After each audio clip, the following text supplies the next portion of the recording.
வணக்கங்க. இன்னைக்கு என்ன சமையல்னா சிக்கன் பிரியாணி தாங்க. இன்னைக்கு சிக்கன் பிரியாணி எப்படி செய்யலாம்னு பார்க்கலாம் வாங்க. அதுக்கு சிக்கன் வந்து மஞ்சள் போட்டு கழுவணும். கொஞ்சம் மஞ்சள் தூள் போட்டு கழுவி எடுத்துக்கணும். சிக்கன் எடுத்து கழுவி வச்சாச்சுங்க. வெங்காயம் கட் பண்ணி பச்சை மிளகாய் எல்லாம் வச்சாச்சு. கருவேப்பிலை, அப்புறமேல பிரியாணிக்கு தேவையான பிரியாணி எல்லாம் வச்சாச்சு. 3 தக்காளி கட் பண்ணி வச்சாச்சு. ஒரே ஒரு கீத்து தேங்காங்க, பெருஞ்சீரகம், ஸ்டார் பூவு, இது அண்டுங்க, இஞ்சி பூண்டு, சின்ன வெங்காயம், பச்சை மிளகாய், கொத்தமல்லி தலை, புதினா தலை. இஞ்சி பூண்டு போட்டுக்கலாங்க. இதுலயே சின்ன வெங்காயமும் போட்டுக்கலாம், பச்சை மிளகாய் போட்டுக்கலாங்க, ஒரு கீத்து தேங்காய் போட்டுக்கலாம். இப்போ ஒரு ஸ்டார் பூவு, பெருஞ்சீரகம், கொத்தமல்லி தண்டுங்க, இப்ப புதினாங்க. இப்ப போட்டு இத கொரகொரப்பா அரைச்சி எடுத்துக்கலாங்க. கொஞ்சம் சேர்த்து எண்ணெய் ஊத்தினாதான் பிரியாணி சூப்பரா. பிரியாணி இலை போட்டுக்கலாம்.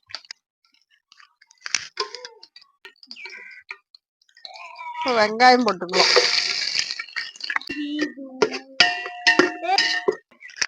இப்ப அந்த இஞ்சி பூண்டு அரைச்சதை போட்டுக்கலாங்க. புதினா தலை, கொத்தமல்லி தலை, பெருஞ்சீரகம், பட்டை, லவங்கம் எல்லாம் போட்டு அரைச்சு. தக்காளி போட்டுக்கலாங்க. கல் உப்பு வணங்குறதுக்கு கொஞ்சம் போட்டுக்கலாங்க.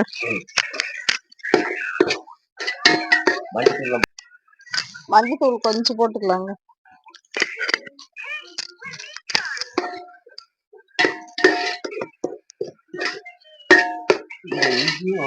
சிக்கன் போட்டுக்கலாங்க.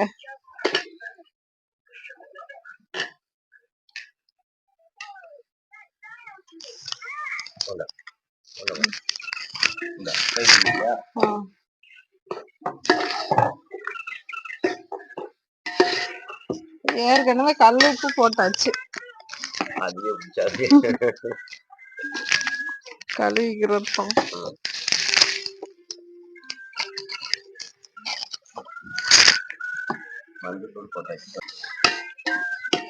ஒரு 10 நிமிஷம் அப்படியே வதக்கிக்கலாங்க கறிய.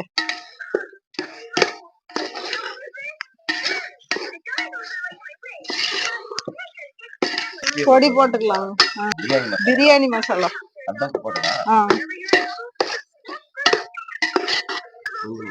பொடினா கொத்தமல்லி போட்டுக்கலாங்க.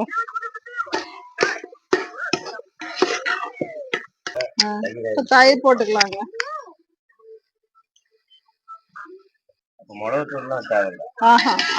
காரம்லாம் இதுலயே இருக்கும். பிரியாணிக்கு எப்பயுமே தேங்காய் பால் சேர்த்து செஞ்சா ஒரு டம்ளர் சூப்பரா இருக்கும். இல்லைன்னா தேங்காய் ஒரு பீஸ் போட்டா சூப்பரா இருக்கும். ஒரு கறி நல்லா சுருண்டு வரணுங்க.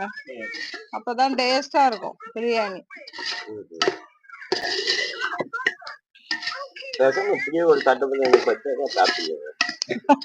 இப்படியே போட்டு வச்சாலும் சாப்பிட்டு இது சூப்பரா இருக்கும். இப்போ எந்த டம்ளர்ல அரிசி எடுத்தோமோ அதே டம்ளர்ல 4 டம்ளர் அரிசிக்கு 8 டம்ளர் தண்ணி ஊத்திக்கலாம். இப்போ தேவையான அளவு உப்பு போட்டுக்கணும்.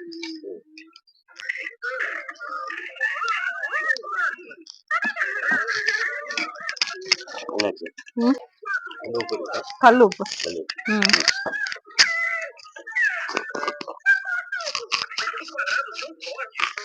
உப்பு கொஞ்சம் தேவையான அளவு உப்பு போட்டு நல்லா கொதிக்க வச்சுக்கலாங்க.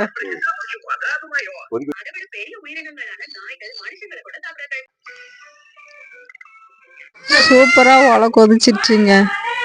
பாருங்க, சூப்பரா கொதிச்சிருச்சு பாருங்க. இப்ப அரிசி போட்டுக்கலாங்க.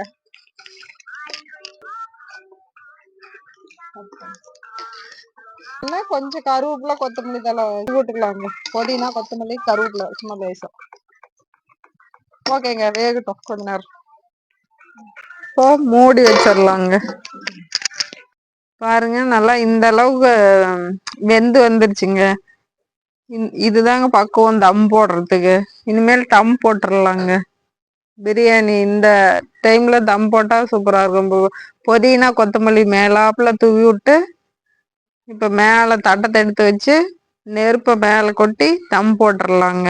ஒரு 15 நிமிஷங்க போட்டு முடிச்சு பின்னாடி பாக்கலாங்க. இப்ப பாருங்க 15 நிமிஷம் ஆயிடுச்சு.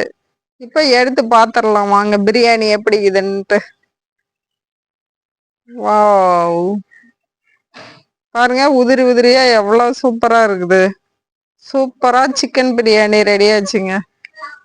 உதிரி உதிரியா தேங்காய் ஒரு கீத் போட்டு தேங்காய் பால் எடுத்து செஞ்சாலும் செம்ம டேஸ்டா இருக்குங்க. பிரியாணி வேற பாத்திரத்துல மாத்தி வச்சுட்டு இப்ப இலையில சாப்பிடறதுக்கு போட்டாச்சுங்க. பிரியாணி ரெடி ஆச்சுடா, சாப்பிடலாமா? Okay okay done done.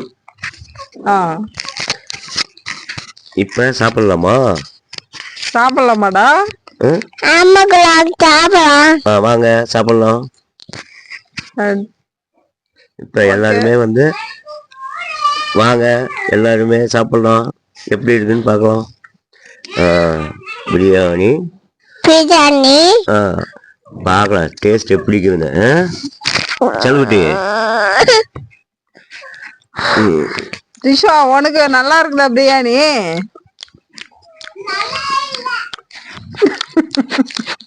Super, நல்லா இருக்கு.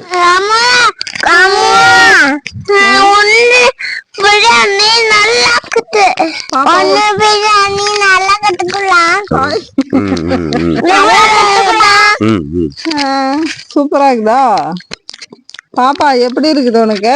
நல்லா இருக்குது. இன்னும் வேணுமா? ஆமா, பீச் வேணும். பீச் உனக்கு டான்ஸ் பாருங்க. ஆனா ஆனா நல்லா இருக்கு. நீ கொஞ்சம் சாப்பிட்டு பாரு. சாப்பிட்டு பாக்குறேன் எப்படி இருக்கு. மாட்டோம்.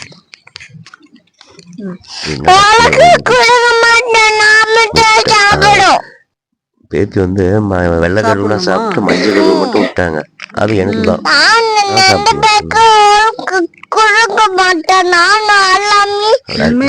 சூப்பரா இருக்குதுங்க பிரியாணி.